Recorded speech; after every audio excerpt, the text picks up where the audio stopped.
திரையுலகில்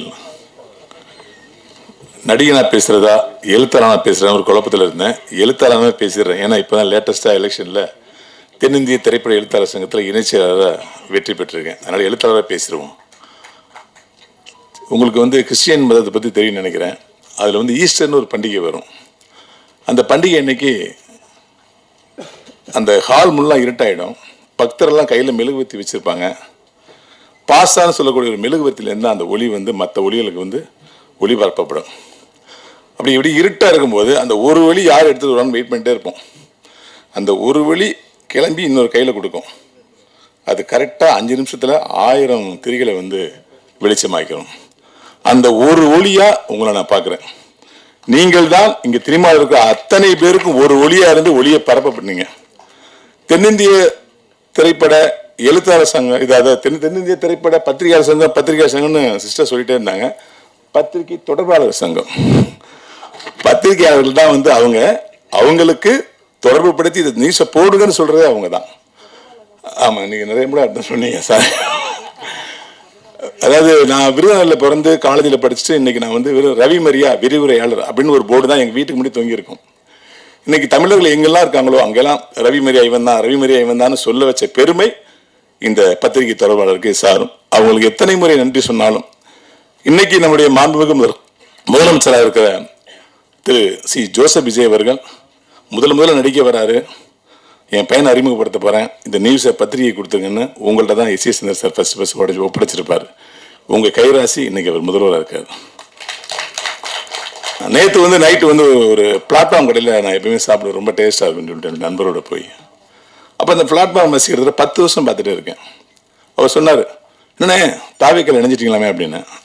அரசியல் பேச நினைக்காதீங்க, ஒரு ஈமெயிலுக்காக சொல்கிறேன். அது உங்களுக்கு தான் நான் இணைஞ்சுதான் தெரியும். நான் விஜய் சார் நானும் 30 வருஷம் நண்பர்கள்.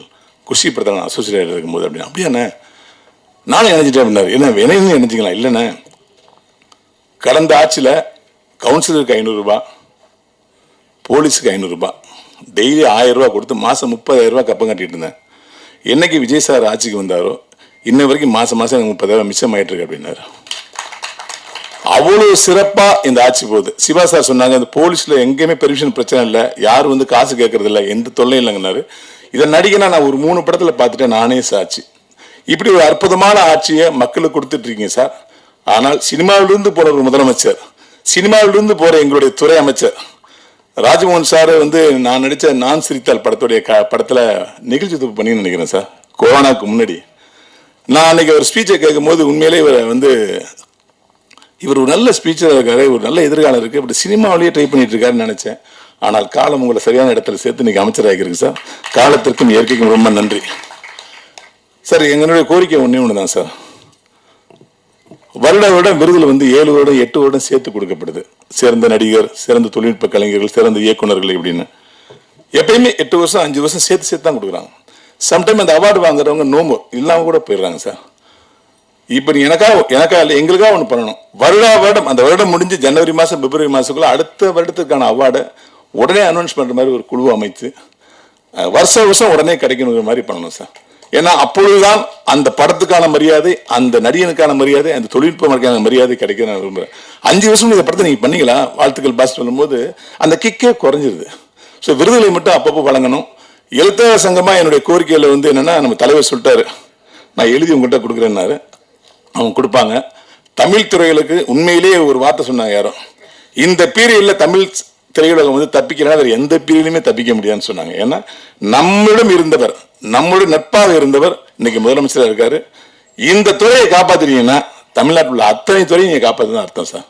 எனவே தமிழ் துறையில் அத்தனை பிரச்சனைகளும் நீங்கள் தீர்க்கணும்னு வேண்டிக்கிறேன். அதாவது இந்த இடத்துல ஒரு ஒற்றுமையை பார்த்தேன். அதாவது இந்த சங்கத்துல தான், பிஆர் சங்கத்துல தான் எலெக்ஷன்ல ஜெயிச்சாலும் தோத்தாலும் வருத்த போய் விட வேண்டியதில்லை. 90 பேருக்கும் பதவியேற்பு விழா, 90 பேருக்கு பதவியேற்பு விழா. உண்மையிலேயே உங்களுடைய பரந்த மனசு அதை காட்டுது. ஒருவர் கூட புண்படக்கூடாது.